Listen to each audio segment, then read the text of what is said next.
Bound and gagged, meaning bound and gagged, is used in a literal way to describe a person who has been tied up, bound, and has had something placed in or over their mouth, gagged.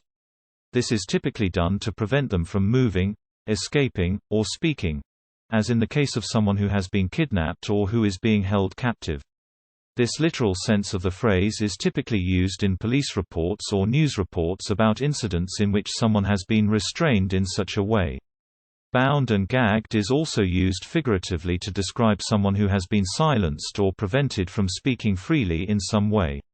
For example, people might describe themselves as being bound and gagged due to being restricted from speaking openly by legal restraints, such as a gag order, a non-disclosure agreement, or a ruling in a lawsuit, or pressure from other people or groups, such as their employer.